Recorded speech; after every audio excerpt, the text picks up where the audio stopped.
If I could tell you right now that I could guarantee you 7% average rates of return, would you sign up for that deal? Yeah, you probably could. Unfortunately, I can't guarantee you 7%, but you might not want to sign up for that just yet.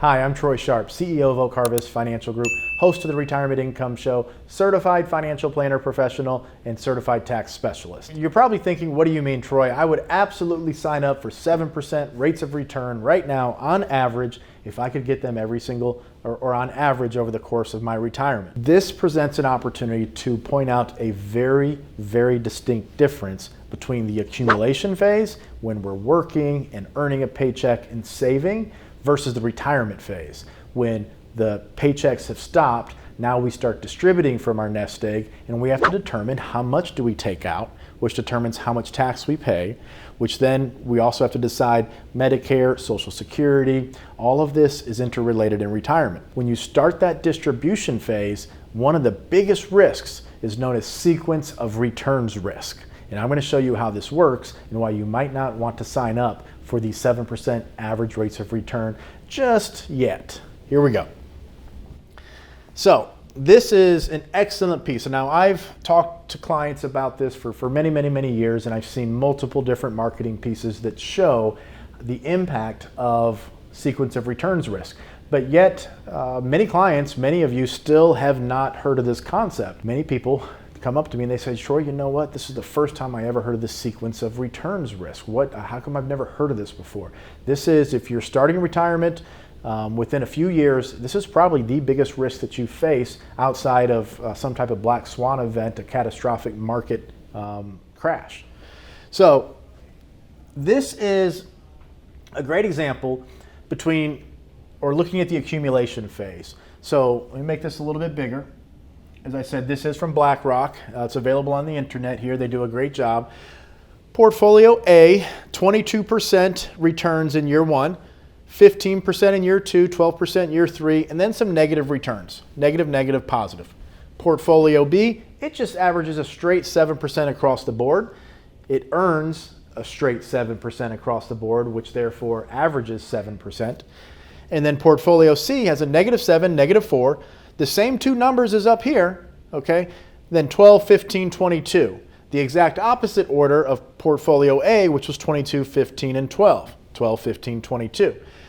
What this is showing us is all three of these ways, Portfolio A, B, and C, all three average 7%. Starting with $1 million, age 40, coming out to age 65, gets us up to about $5.4 million. Excellent returns. We'd all love to average 7%.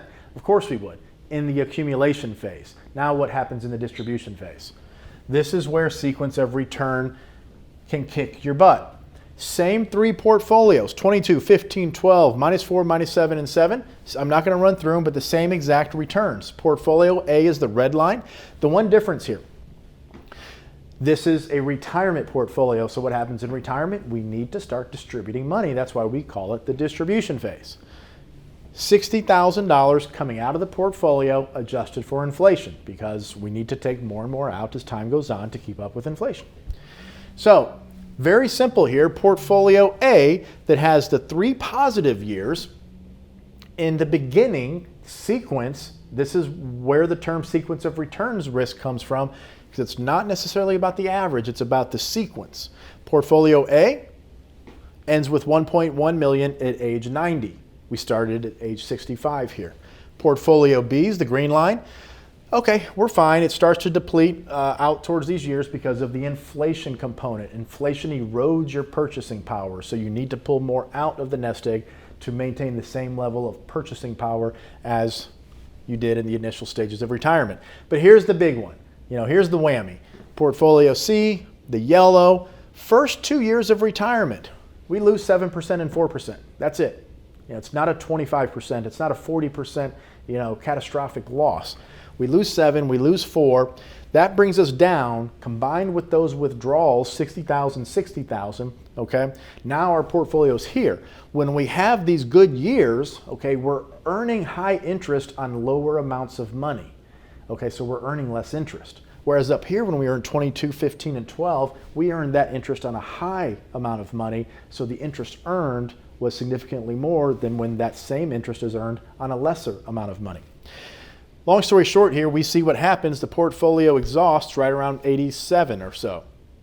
So 7% average rates of return. All the variables other than that are identical. The only thing that's different is the sequence.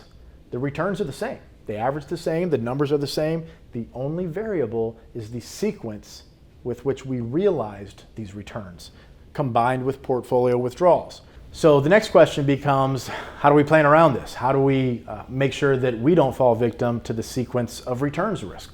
Well, that's definitely another video for another day, but the basic concept is we need to have one way to do it, at least, is what we call a segmented bucket strategy, okay? So in one of those buckets is our long-term growth, our equity positions. We want good blue chip dividend paying stocks typically in retirement. If we need those dividends, we can live off the dividends. We can have them deposited into your bank account. If you don't need the dividends, we can reinvest those dividends and accumulate more shares and grow that way over time. The segmented bucket approach, though, means we also have some money that's in a protected, secure location that where if the market goes down, we're not losing any money. And there are secure strategies available where you can reasonably expect to make 4, 5, 6% pretty consistently. So when the market is down, we don't take from there. Maybe we take the dividends, but we go into the secure bucket and we can take some money from there.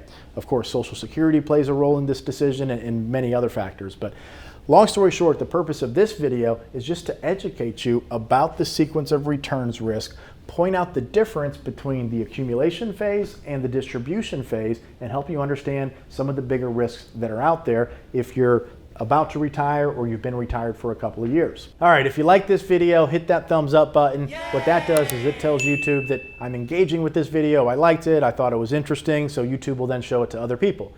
Comment below. I'm curious if you've heard of the sequence of returns risk, and tell me what you think about the video or just your general opinion as far as this goes. Subscribe to the channel so we can stay connected, and hit that bell icon so you can be notified whenever we upload new content. See you soon.